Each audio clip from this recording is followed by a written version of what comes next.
I'm going to go ahead, thank you for the reminder, and share again. Okay, so we think about 3 aspects of the job search. There are 3 different kind of aspects to a job. And if you can figure out at least a starting idea of one of them, have some sense of one of them, it can really help with your job search. So before you even start to do anything, we think about 3 different areas. One is the subject matter. So I have people who come in and tell me, I absolutely want to work in reproductive health. I don't necessarily know what I want to do in that field. I don't necessarily know where I'm going to do that, but I know that's the issue that I want to work on. And that's pretty specific. Maybe somebody says, I want to work in the area of housing, or I want to work in international development. One of the aspects to a job search is, what field do you want to be in? The second of 3, our magic number of the day, is what type of work do you want to be doing? Do you want to be doing policy analysis? Do you want to be doing, hard data work? Do you want to be doing program evaluation? Do you want to be on the ground doing program management? Do you want to be doing activism? What general type of work do you think you might want to do? And when you think about that, you can also think about, where do you want your impact to be? Do you want your impact to be at the community level, where you're having a very direct impact on people, but it's not particularly broad? It's a small group of people that you're impacting. Or do you want your impact to be much broader, but not really very direct? That's the kind of thing you're thinking about when you're thinking about the type of work you want to do. So I have people who I see who say, I want to do policy analysis. I'm not so sure that I care which policy I'm doing it for, but I know that that's the kind of work I want to do. So that's the second area that you might have some idea about. And then the third aspect that you might want to consider is the environment you want to do this work in. I have had people who've come to me and said, I don't know what I want to do, but I know that I want the security of the federal government. I know that I want the structure of a corporation. I know that I want the flexibility and all hands on deck kind of environment of a nonprofit. It's helpful to have some idea of one of those 3 aspects of a career, really. It's not just a job search, one of those 3 aspects of a career. Keeping in mind that that might change. So the person who said they were absolutely going to be doing reproductive health may take a class and say, now I'm kind of interested in immigration reform. Great. That's fine. But having somewhere to start is really helpful. So I think of it like a stool. You're building one. You're probably only going to start with one leg, but you're going to eventually add the others, and you're going to add the others based on lots of different factors, talking with people, learning more, but you want to start with something. Even if you have absolutely no idea about any of them, you can still pick something. Just take a class that you think looked interesting and pick something from that class and start there. And one of the things you may find as you talk with people, learn more about that area, is you might find that it doesn't sound so good in practice. Sounds better maybe in your head than it does after you've talked to a few different people doing it. Or you might talk to somebody, let's say in housing, who's working in a nonprofit, and you might talk to somebody who's working in HUD.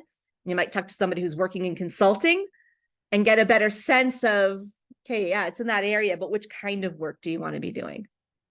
And then maybe that's where you kind of follow through. So as you're exploring the world of public policy and public administration, which is, infinite, this structure of 3 different aspects can help you start to organize your thinking.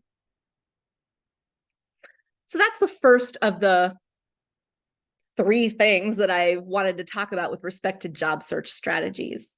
And I am trying to kind of keep an eye on the chat as well as on this, but once we're done with this, I'm going to stop sharing and then obviously go over to the chat. So please feel free to stick questions in the chat. You can also unmute yourself when we come to the end of this section. So let's talk about, how do you kind of go about doing a search? What does it mean to structure a job search? So let's say you have some idea of one of the 3 aspects, and that's what you're going to start with. What do you do? And the job search is all about balancing acts. And of course, because the magic number is 3, I've come up with 3 different balancing acts that you need to keep in mind. And keep in mind also that Denise and I are here to help you through all of this. You don't have to do this all by yourselves. That's why you have career services. But there are 3 balancing acts when you're thinking about a search. The first one is volume versus quality. So lots of people want to apply for lots and lots of positions. I have had students tell me they've applied in the last month for something like, and I don't know that this is necessarily Trachtenberg because I don't work with just Trachtenberg. I've applied for 100 jobs in the last month.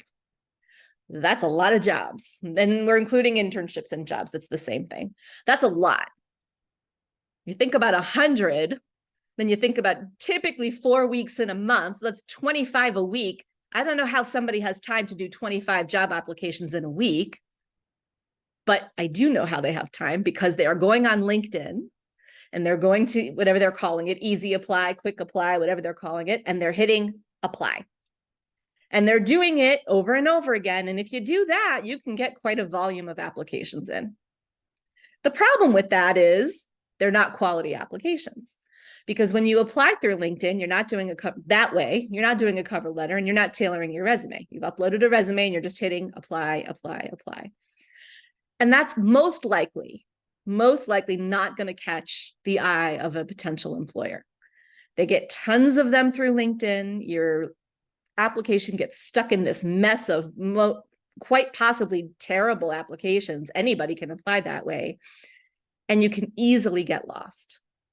And so we have to try to balance volume and quality. You can't just apply for a job, right? It doesn't work like that. I wish it did, but you don't just pick the one you want, apply for it, get it, and you're done.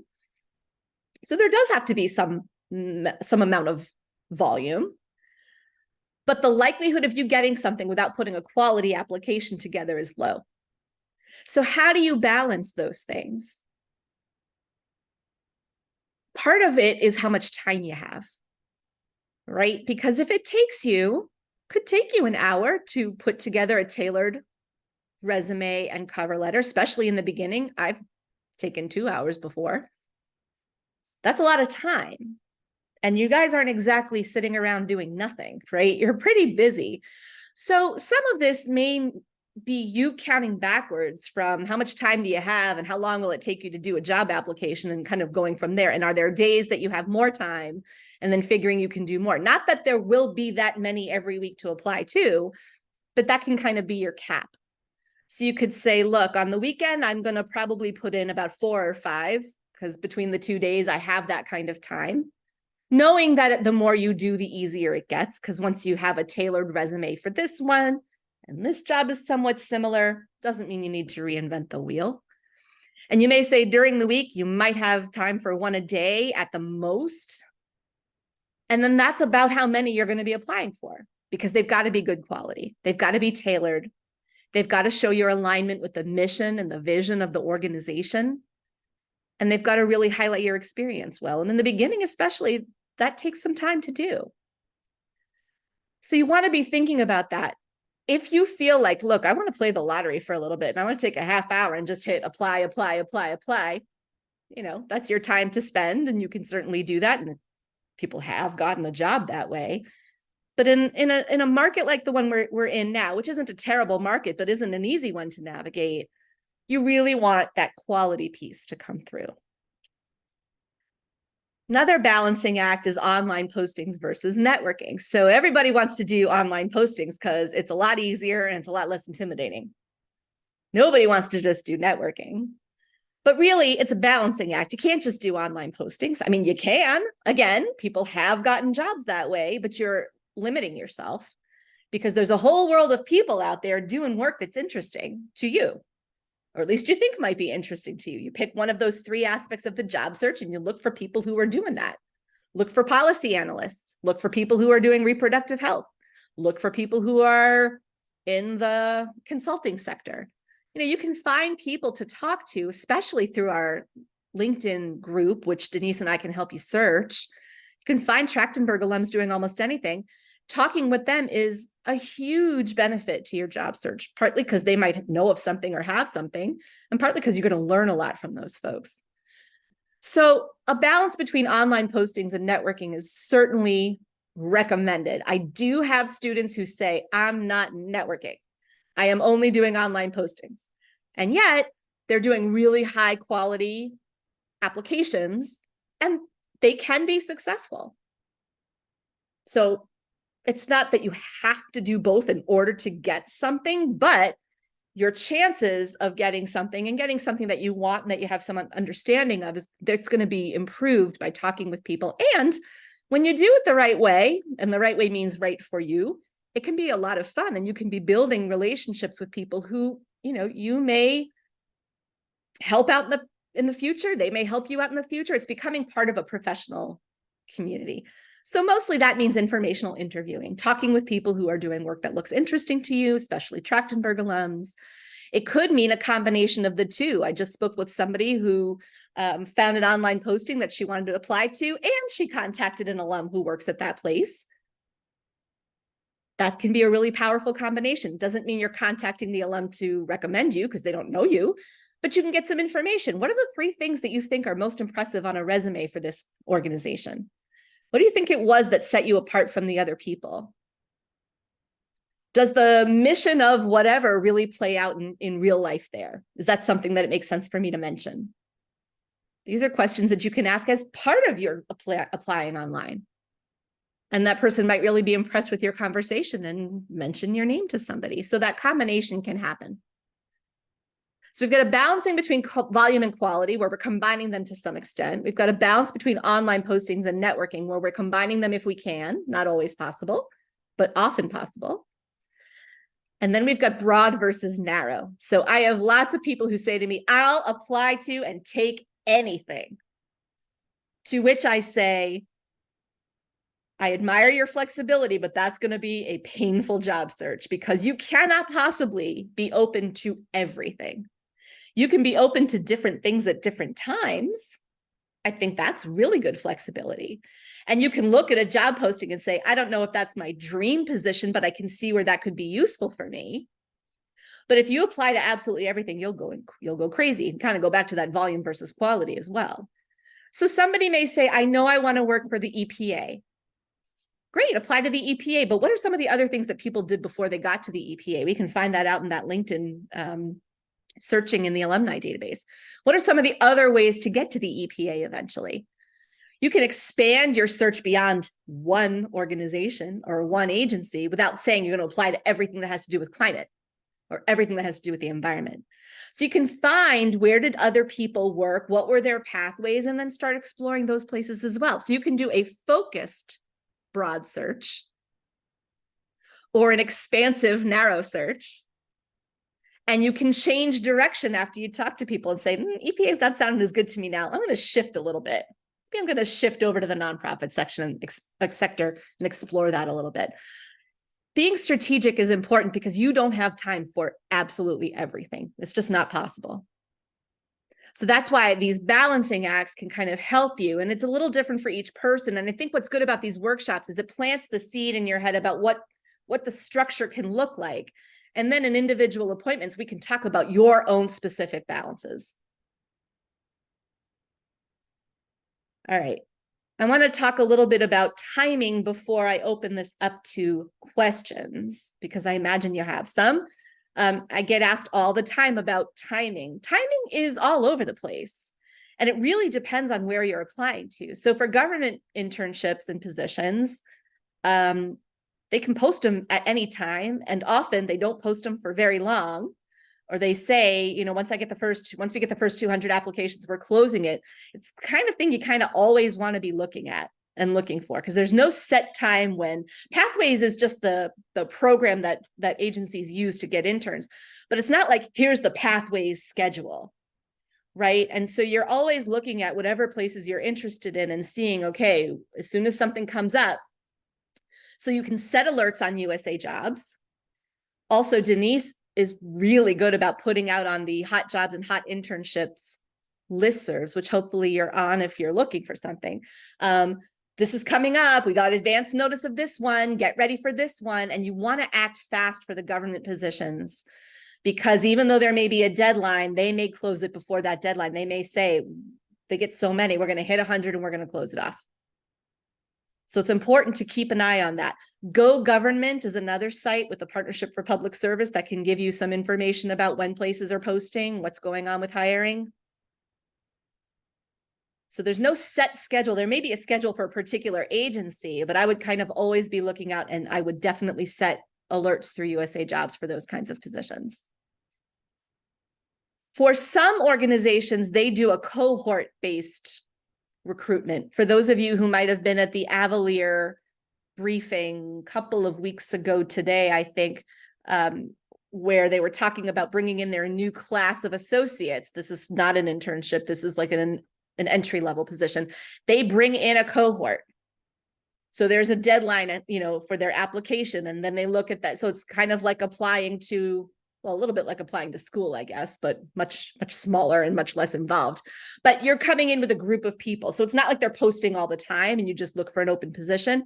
You're going under a schedule. Consulting firms often work that way as well. I mean, that is a consulting firm, actually, a niche consulting firm. So any place that does a cohort-based entry, they're on a fixed schedule. And Denise is also letting people know about those. But you can think oftentimes that's consulting. It also could be a fellowship program where they're bringing in a group of fellows at a time. It also could be an agency that brings in a group of interns at one time. Other than that, you can see positions posted all the time, especially for full-time stuff. And keeping an eye on all that's going on can be complicated. So setting up alerts and automatic searches is a great idea. Handshake, you can do it. USA Jobs, you can do it. Not that I don't know if people are still on X, formerly known as Twitter, but that's often a good place to see. I mean, places tweet or whatever they call it now, jobs all the time, or looking on their website and following their X feed. I guess it's an X feed now. Following them on LinkedIn, being wherever they're going to want to advertise these things. And I don't mean LinkedIn Jobs. I mean like actual LinkedIn. Follow them on LinkedIn, and they post stuff all the time. We're getting ready to hire. We're looking for associates. We're looking for interns. Trying to be out there as much as possible, especially with organizations that you think you're interested in, is really, really important. Keeping an eye on the hot jobs, the hot internships. Things are posted all the time. And people ask me a lot, am I too late? The answer is almost never yes. I mean, you could even be starting spring semester and you may see something open up for spring. So it's never really too late, except for certain organizations. There are places that have deadlines and you're keeping your eye out for those, but there'll be something else that gets posted. So it's never too late. It is certainly not too late for summer. There certainly may be things for spring. So absolutely keep your eye out. And for full-time positions, it's all over the place. For this period of time now, between like the Thanksgiving to New Year's period of time, is an interesting one. Typically, fewer places post because they're all at a party. However, if they're posting, they're serious. They really do want to get somebody. They probably want to try to get them in quickly. Maybe their budget, is ending and they got to get somebody hired before the year ends. That happened to me once at a law firm. I had to get hired before December 31st. So if they're posting during that period of time, they're serious about it. Yes, there are fewer places posting. There are also fewer people applying because they're also all at a party. So if you can find a position and apply for it in that holiday period of time, it's actually in some strange way a good time to be looking and applying, because your pool of people is going to be less, even though your pool of positions will also likely be less. So keep your eye out for that. Take advantage of the fact that everybody's off doing something else. All right, I'm going to stop sharing and I'm going to welcome the people who I didn't see before. The turnout is terrific. And I'd love to get some thoughts, questions, concerns before we move into the 30-second pitch. I do want to make sure that we have time for that. So any thoughts, questions, concerns, experiences, clarifications? You can unmute yourself or you can type it. Abby. Yes. So I was wondering, so when you were starting out, maybe for switching career fields, how close would you say like the internship or job need to be to like the career or the field that you'd like to go into eventually? Or is it okay to take something kind of tangential as a stepping stone? That is a terrific question. And I think let's say, for example, it's a place you want to be. So it's a company, an organization, an association, a nonprofit, an agency, any of those. And there's more. There's a place, a named place that you'd like to work at. Taking any internship with that organization can be a good idea, can be your foot in the door. And if you've been able to attend we've had a lot of panels lately and people have been talking about their career paths, and we hear over and over again, just get your foot in the door, especially with the federal government. Get your foot in the door and then you can kind of move around and get to where you want to be, but you got to kind of break in. Same thing with the Hill. You know, an internship on the Hill is a pretty big entry point for working on the Hill. You're not necessarily doing what you want to do. So if it's that you want to be in a certain place, I would take any internship to get some exposure to the people and the kind of work that that place is doing.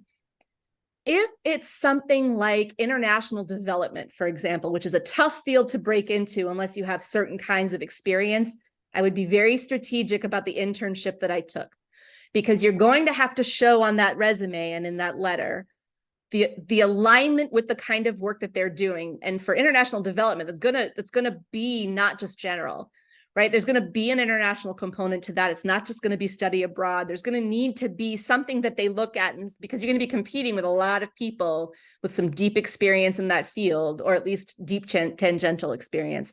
And so that kind of internship, you probably wouldn't want to take something that was totally unrelated, because it's not going to help you. It's not going to show that alignment. And that's what you're always thinking of. Is it going to develop a skill that I'm going to need? Or is it going to show on my resume, maybe I don't have that quite yet, the alignment with the kind of work that that organization does?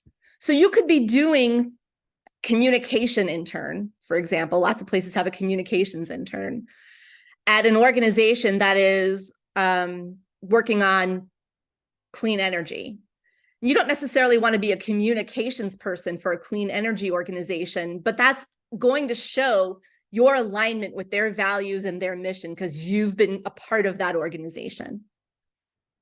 But if you're going to do if you are absolutely bent, set on wanting really to show your resume in the direction of climate change or clean energy, and you take a communications internship at a healthcare firm, that's going to be a little bit of, I'm not, if you don't want to do communications, because if you want to do communications, you'd get that, right?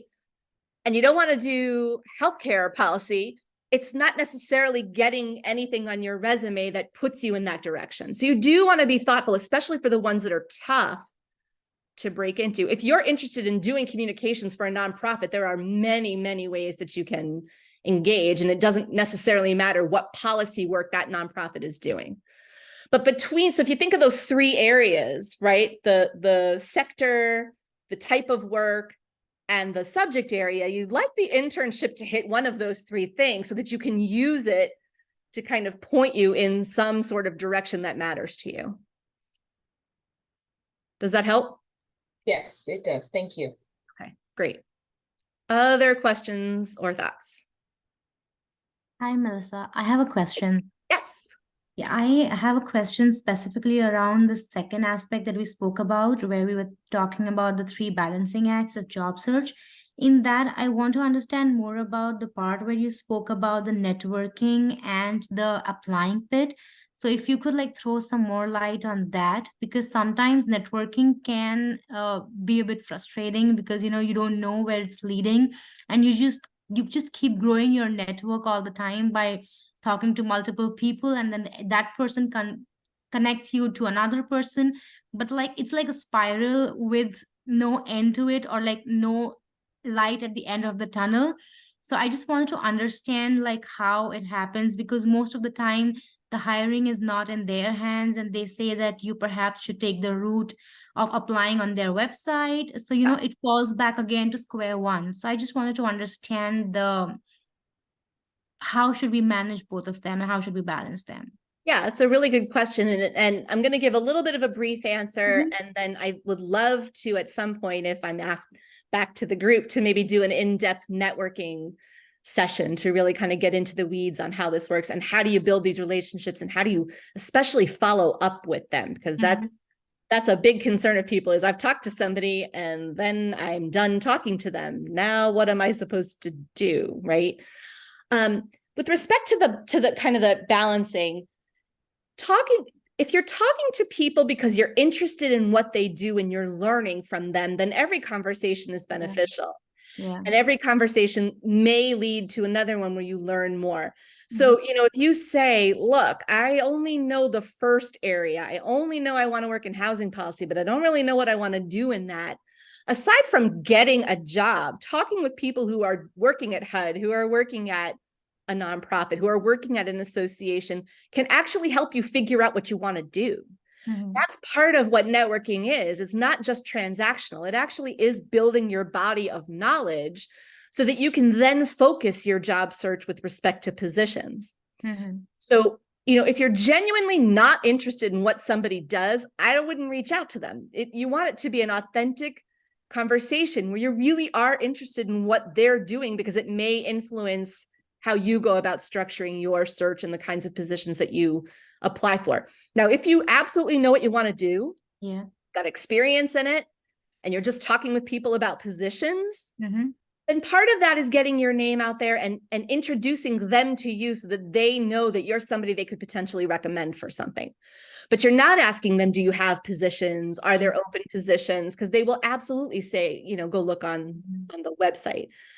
What can be really powerful is when you have a position you want to apply for and you contact one of the people maybe you've already spoken to or a different alum from Trachtenberg who's working at that place, and you're asking them for some information, not help, right? Because you don't want to put somebody in a transactional mode, but you're asking them for information. What do you think it was on your resume that made you stand out? What do you think it's especially important for me to highlight in my cover letter? What do you know about maybe the people that I'll be interviewing with? Do you have any sense of the kinds of, questions I should expect? I mean, you can ask those kinds of questions to a fellow Trachtenberger before you submit an application or even after you submit an application. You can say, hey, I just applied here, but I'd love to learn more. Those are the kinds of conversations and the kinds of combinations that can be really helpful. You are probably going to be applying through a website. Yeah. Right. You're probably not going to be just handed to somebody and then they just kind of tell you that there's a job available. Usually you're going through somewhere. So how can you use people who you've met or who have something in common with you to help you be the best candidate you can be, or maybe to rule it out because they say to you, if you're interested in this, I think this other thing would be better for you. Go take a look there instead. So it's really a source of information. Thank you so much for this answer. Really appreciate the last bit about the resume thing, like what can be added in the resume. Really appreciate it. Thanks. Be really, really helpful. All right. So, how many of you, maybe with a show of hands, have been to a career fair before? Okay, so you're walking around the career fair, right? And you go up to a table and you're like, hi. And then you have to figure out what you're going to say to the recruiter who has seen, 100 other people in the last hour and is starting to look tired or whatever else. I will tell you right now, the worst thing you can do when you get up to a table and you see a recruiter is say, so tell me about your company. So tell me about your organization. Or do you hire interns? Nothing's more boring to a recruiter, right, than that. They want to meet people who are excited about what they do. They want to meet people who are engaged in the field or want to be engaged in the field. And your elevator pitch, 30-second pitch, whatever you want to call it, is kind of the entry point for a conversation, right? So it can be used in a career fair. It can be used at, like we did that speed mentoring event earlier this year. 30-second pitch is absolutely, I imagine, how people introduce themselves to the alums. Can be used in a breakout room at the end of an alumni panel where you want to introduce yourself because it's quick, doesn't take much time. And so I think what would be helpful is I'm going to go back to sharing the screen, and I've pulled a few examples that I thought we could take a look at together rather than me just kind of talk about it. But the idea with the 30-second pitch is giving them some sense of who you are and why they should be interested in you. It is not your life story. It is not, well, first I did this, and then I did this, and then I did this. As soon as you're on the fourth this, they've tuned you out, right? They're done with you. So it's pulling out from your resume, your brain, a few things that you think would be important to communicate. So this first one here, and these have an undergrad focus because it's really hard to find things that have a graduate focus, but it doesn't matter. The elevator pitch is an elevator pitch. So this person says her name, which is fine. And she's right off the bat, she's a student and she's letting them know what she's studying. So if you're at a school career fair, you're going to want to say that, right? You're going to say, I'm in my second year of a Master in Public Administration degree, and my focus is on international development or something like that. So that they know what world they're in. They know, generally speaking, what kind of student they're talking to. They know they're not talking to somebody who's going to be looking at IT. Right? You've given them a sense of that. And then this person pulled a previous internship and then is saying what it is they're looking for next. So they've related this experience, this prior experience, to what it is that they want. And then they're talking about something else that they think sets them apart, in this case, athletics. And then they're asking a question. And the question in this case is an informational question, which they like. The recruiters like to answer informational questions because the question of, do you have any internships, gets old, right? And they may just say, kind of like Jaya was saying, they may just say, well, look on our website. But if you're actually asking them something substantive, that could be more interesting for them. Now, they may say, you know, we're more of a general recruiter and we don't have that specific information, but let me get your contact info and I'll put you in touch with somebody who can get more specific with you. That's a win at a career fair. So the idea is, here I am, here's what I'm studying or what I studied. If you're an alum and you're going to do an elevator pitch, maybe not at a career fair, maybe for something else, a networking event. I'm currently doing, or last summer I did. I'm looking for this now, and here's some experience that I've had that I think would be kind of setting me apart a little bit. And here's my ask. Intro, some experience that leads me to asking for, you know, looking for this one, something that sets me apart, and my ask. Can be the structure. Some of them are a little bit shorter. This person's starting off with why they're excited about this field, something a little bit personal. My name's Melissa, and I fell in love with technology after winning a programming contest in the 8th grade. I'm going to remember that. Recruiter's going to remember that. Oh, that's the one who won that contest. That's pretty cool. That I picked because I'm looking for an IT position. I wouldn't have picked that if I were looking for a public policy position, right? I'm picking things that are going to be relevant. So I've got a little snippet of me. Then we're talking about being in, you know, I studied it. This is a person who's not currently a student. That led to me to get my MPP. That led to me to get my MPP. And now I've worked in policy analysis for 2 years doing blah, blah, blah, blah, blah. I recently finished a big project about blank and I really enjoyed it. So now I'm looking for some opportunities to do that more in a more focused way, or to do that in another sector, or to do that with a little bit of a different impact, maybe a little bit more broad impact rather than a narrow impact. So this one, again, something about them, a little bit about the education and their work and what they're looking for now.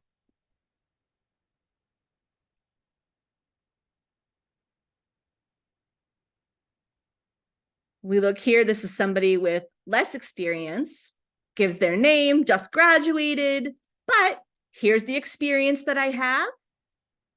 Here's what I'm looking for. And in this case, he's setting himself apart by talking about his skill set. So let's say you're talking about a policy analysis position that's got a heavy data component to it. You might want to end with, you know, in addition to the policy analysis work that I'm doing on a qualitative basis, I have pretty strong skills in Stata, SPSS, R, Excel, blah, blah, blah, blah, blah. So another example of what's maybe going to set this person apart. And then I think, got a couple others. Same thing here. This person is getting right into the skills. I picked this one because sometimes it's about a move. There could be other reasons besides you're just looking for some kind of a different position. So if you're talking to if you're thinking, look, I really want to move home back to Texas. I'd really like to be closer to my family.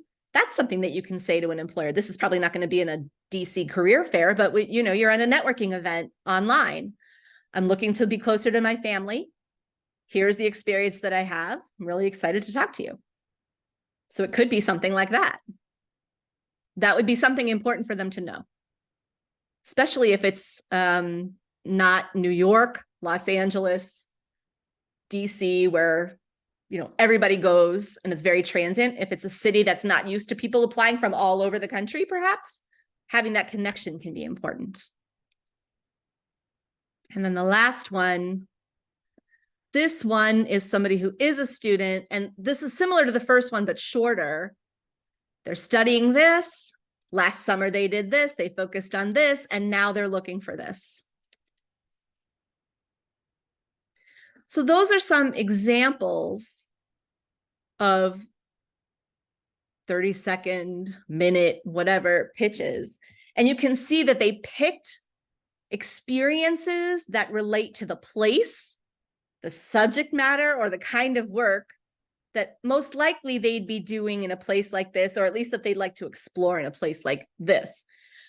Also important when you are putting this together, yeah, it's good to have one that's kind of general, but if you are going to say go to a career fair and you're going to want ahead of time to look at who's coming. You're going to want to look at the employers that are going to attend. And you're probably going to want to make a list of employers that you want to hit while you're there. And then you can tailor that pitch a little bit.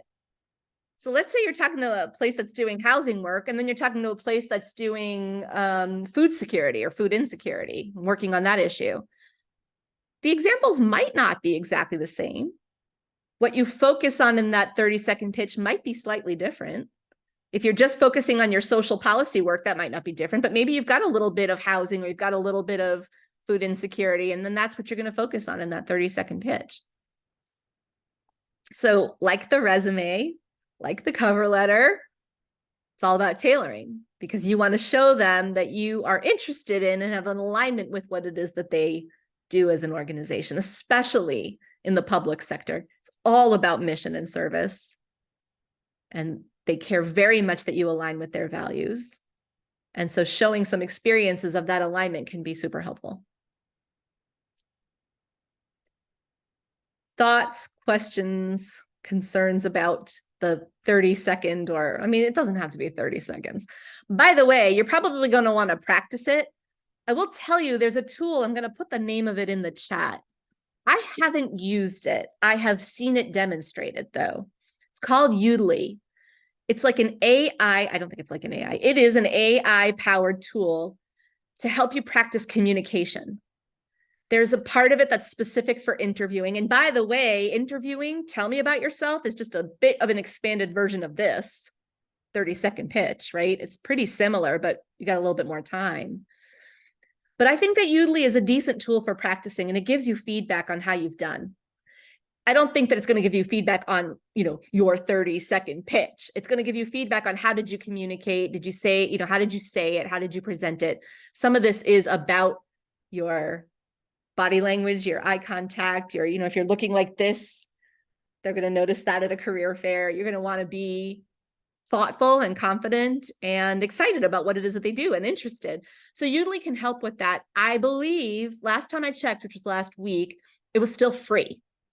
I think they're trying to get it popular enough that they can then charge for it, but I don't think they're there yet. So Udly is a good tool. Another tool for practicing things like this is called Interview Prep. And you can find Interview Prep. It's another that is a paid service, but GW pays for the students to use it. If you go into Handshake and when you go to Handshake to make an appointment, you go to the Career Center and then you click on Make an Appointment. In that same Career Center is a Resources tab. or click link. Go to resources and type in interview prep, and you'll see how to get in through Handshake so you don't pay. And that lets you practice answers to interview questions. And if you were practicing to tell me about yourself, it's basically the same thing. So you can practice this. I'm happy to practice with you too, but you can practice doing this. And keep in mind, by practice, I don't mean memorize. Because if you use this, like if you write yourself a script and you try to memorize it, number one, if you're like me, you're going to have trouble memorizing it. I just have a really hard time memorizing things. But even if you're good at memorizing, you're probably not that great at making it sound natural. So if you're really good at memorizing and making things sound natural, go right ahead. If you're like most people, have a few points in your head you know you want to say, but you don't have to practice the wording exactly the same every time. And I wouldn't write the sentences out. I think that will put you in the wrong direction. So know the 2 or 3 things you want to say. And then as you're talking with somebody, it should come out, naturally, and Udemy or interview prep can help you just do it over and over again so it comes more naturally to you. We're at 3:45. Any last thoughts before we break? The idea of these workshops is to be kind of down and dirty. We took 2 and combined them. Usually they're about 20 minutes long. But I'm happy to have you for a longer period of time and be able to hit more than one topic, but they're usually just kind of the nitty gritty of something, knowing that you can come to Denise and you can come to me to take these kind of building blocks and then tailor them to your own specific positions or needs or, interests.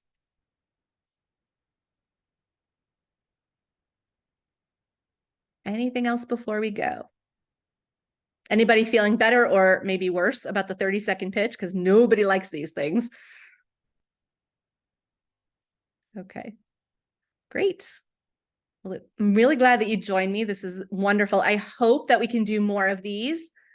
And I've kind of built these as on demand. I'm open to topics. So, as you coordinate as a group, whatever you all as a group think would be important to hear about, just let me know through Julia or somebody else, and I will make it happen. Thank you so much, Melissa, for taking the time to do this. And thanks, MLP and WF folks, for showing up. Really appreciate it. See you all soon. And I probably won't see you. I might not see you before. A couple people I will. But if I don't see you before Thanksgiving, have a wonderful holiday and we'll see you after. Bye, all. Bye. Thank you.